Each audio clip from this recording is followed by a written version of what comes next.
Oi, tudo bem? Seja bem-vindo à Universidade Andarilho. Se ainda não for inscrito, aproveita para se inscrever no canal e siga também o nosso perfil do Instagram, o @txt.blank. No vídeo de hoje vamos falar sobre o mais novo livro de Steven Pinker, Racionalidade, que, como o próprio nome já diz, trata sobre as contradições entre o racional e o irracional no ser humano. É particularmente bizarro que, mesmo com tantas evoluções intelectuais e tecnológicas, cada vez mais o óbvio precisa ser defendido, pois a grande maioria das pessoas parece não ter interesse em dedicar tempo à racionalidade, criando assim uma massa que segue ideias inadequadas sem questionar. Por isso este livro é tão importante. Sem o pensamento crítico necessário, nossa sociedade está destinada ao conflito de ideais, que poderiam ser debatidos e resolvidos através de uma lógica funcional, mas são menosprezados por crenças absolutas e ignorantes. Já no prefácio, o autor admite que um dos nossos problemas atuais mais graves é o de convencer as pessoas a aceitar as soluções quando de fato chegamos a elas, como acontece com as vacinas, por exemplo. É aí que entra a graça do livro. Como um ser racional pode abraçar com tanta naturalidade a loucura? Nosso momento atual é o seguinte: cada pessoa do mundo quer promover sua própria ideia de verdade. Isso deixa as coisas ligeiramente mais complexas do que elas precisam ser. Afinal, existe uma verdade que permeia todos os seres humanos e seria simples racionalizar sobre ela. Mas crenças e argumentos bizarros criam cenários em que a verdade pode ser facilmente manipulada. Assim presenciamos o fortalecimento de culturas negacionistas, que muitas vezes parecem negar o óbvio, um claro esforço para desafiar a realidade, muitas vezes motivadas por influências, mesmo sendo seres capazes de pensar por si só. Steven Pinker fala sobre diversos pontos muito essenciais para os tempos modernos: racionalidade e irracionalidade, lógica e pensamento crítico, probabilidade e aleatoriedade, crença e evidências, risco e recompensa, acertos e alarmes falsos, teoria dos jogos, correlação e causalidade, e a importância da racionalidade. Vamos voltar a alguns desses tópicos em outros vídeos também, mas o que é importante ressaltar de verdade é: estamos em 2022 e um livro desse se mostra mais do que interessante. Ele é essencial. Você não precisa de muito esforço para perceber, está nas redes sociais, nos jornais televisivos e nas notícias das internet. Parece que o mundo está enlouquecendo em uma velocidade cada vez maior. Tudo isso porque as pessoas parecem não estar se esforçando para pensar, mas sim apenas defendendo acontecimentos singulares em um posicionamento que está distante do fato ocorrido, ou seja, ao remover uma cena do cenário real, distorcemos a realidade e tiramos o peso daquela situação, tornando possível, assim, argumentar positivamente sobre coisas que são claramente irracionais. Esse roteiro está sendo escrito no exato momento em que a cerimônia do Oscar de 2022 foi marcada por um acontecimento bem marcante: o tapa de Will Smith em Chris Rock. A cena toda foi evidenciada porque, devido a uma piada de mau gosto com a esposa do ator, ele sentiu a necessidade de defendê-la por honra, e o fez através da agressão física. Quando você olha a situação dessa perspectiva, parece justo, e até mesmo heróico o que aconteceu, mas esse é o fenômeno descrito acima: o isolamento do fato e o afastamento do pensamento crítico. Agora, com lógica, vamos reproduzir o cenário, mas mudar o contexto. Will Smith é um ator que gostamos bastante, muito famoso e premiado, um impacto positivo na indústria cinematográfica, presente em nosso subconsciente como uma figura agradável, por isso, passamos pano para sua atitude com muita facilidade, como faríamos para familiares, amizades mais próximas ou para um relacionamento amoroso. Mas e se fosse outra pessoa?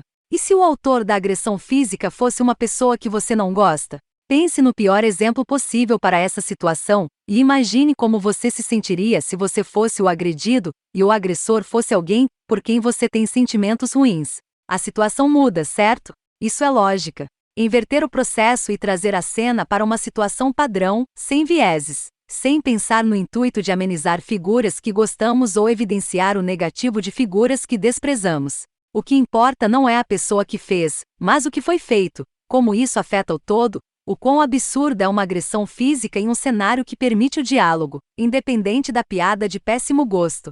Se não podemos dialogar, não temos o direito de sermos chamados de racionais, e esse é o tópico principal do livro. O mesmo exemplo cabe ao falarmos da guerra entre Rússia e Ucrânia. Estamos em 2022, uma guerra é realmente necessária em um momento cujas comunicações são tão desenvolvidas tecnologicamente?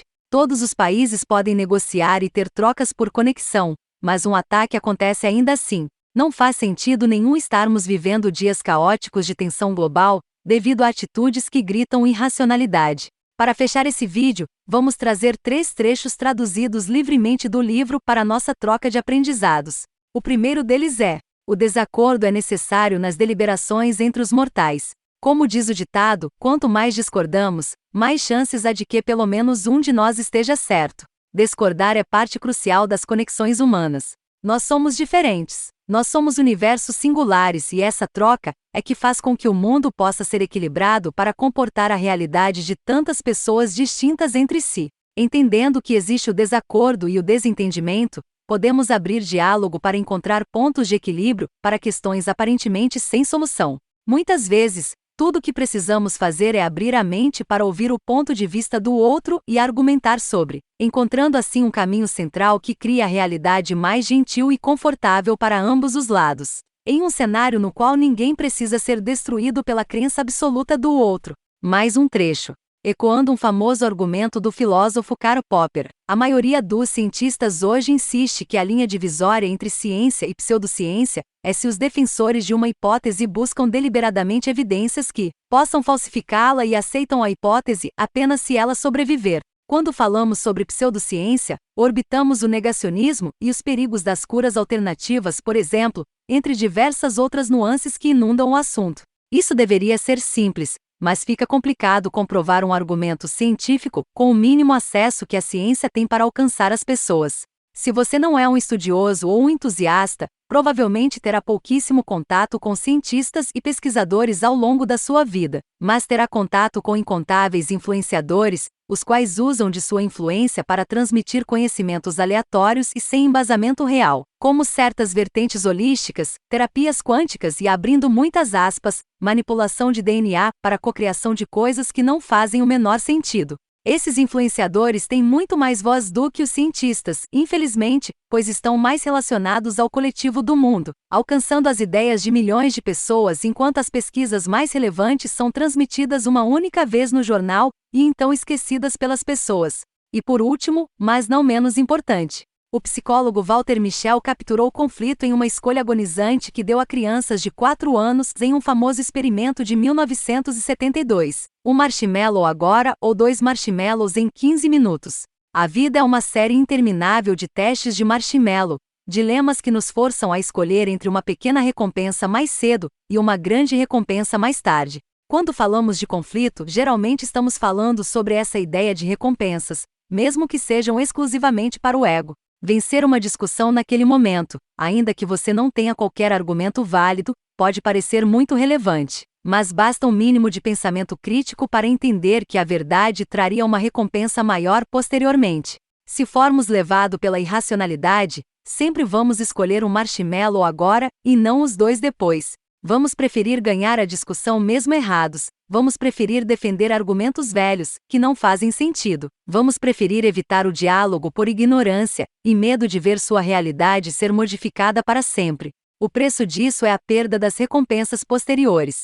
O aprendizado, a conexão, a troca, a compreensão, o entendimento dos cenários que se cruzam e criam mesclas de realidade, agora completamente ligadas às diferentes existências que coexistem nesse lugar que chamamos de mundo. Para finalizar, temos uma frase de George Carlin que o autor de Racionalidade cita no livro e que nos traz uma boa reflexão. Diga às pessoas que há um homem invisível no céu que criou o universo, e a grande maioria acreditará em você. Diga a eles que a tinta está molhada e eles vão precisar tocá-la para ter certeza. A questão aqui não é sobre fé, crenças ou qualquer coisa do tipo. Estamos falando sobre como é mais simples acreditar em verdades absolutas, mesmo sem qualquer embasamento, do que na lógica. A lógica sempre será desafiada pela irracionalidade. É esse o mundo em que estamos aprendendo a viver. E é isso. Muito obrigado pela sua companhia até aqui. Deixe seu like, se inscreva no canal e compartilhe com seus amigos. Até a próxima!